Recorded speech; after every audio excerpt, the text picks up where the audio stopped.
তুরস্কের অত্যাধুনিক drone Bayraktar TB2 এর পারফরম্যান্সে মুগ্ধ বাংলাদেশ সেনাবাহিনী। এবার তারই ধারাবাহিকতায় একই ড্রোন কেনার পরিকল্পনা করছে বাংলাদেশ নৌবাহিনী। সম্প্রতি এ সম্পর্কিত প্রতিবেদন প্রকাশ করে হইচই ফেলে দিয়েছে ডিফেন্স সিকিউরিটি এশিয়া।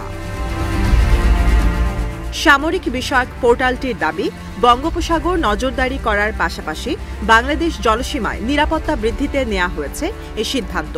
কৌশলগত এই পদক্ষেপ বাস্তবায়ন হলে নৌবাহিনীর সক্ষমতা বাড়বে কয়েক গুণ। পাশাপাশি প্রতিবেশী ভারত ও মিয়ানমারের চোখে চোখ রেখে জবাব দিতে পারবে বাংলাদেশ।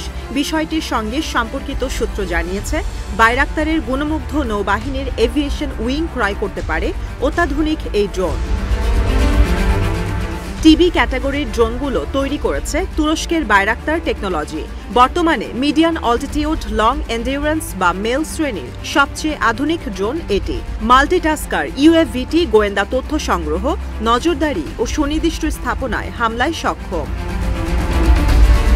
তবে শুধু TB2 নয়, এর উন্নত সংস্করণ TB3 এর দিকেও নজর নৌবাহিনীর। অত্যাধুনিক ড্রোনটিকে ছোট ডেকে লঞ্চিং ও ল্যান্ডিং করা যায়। বঙ্গোপসাগরের আশেপাশে অবস্থিত ছোট বিমান ঘাঁটি ও যুদ্ধজাহাজ থেকে অপারেট করার চিন্তা থেকেই TB3 কেনার পরিকল্পনা চলছে।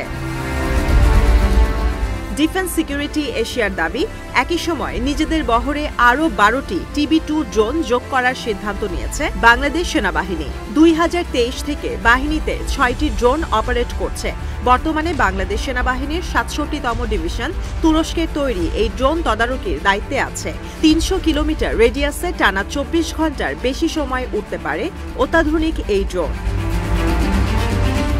বাংলাদেশ ও পাকিস্তান উভয় দেশের প্রতিবেশী ভারত, আর নয়াদিল্লিকে চাপে রাখতে দুই দেশের সেনাবাহিনী ব্যবহার করছে TB2, যা তুলে ধরছে তুরস্কের ড্রোনটির সক্ষমতা।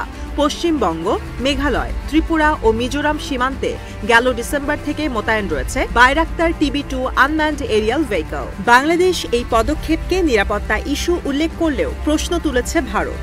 ইতোমধ্যে নয়াদিল্লি ঘোষণা দিয়েছে, সীমান্তের 10 কিলোমিটারের মধ্যে ড্রোন উঠতে দেখলে তা ভূপাতিত করা হবে।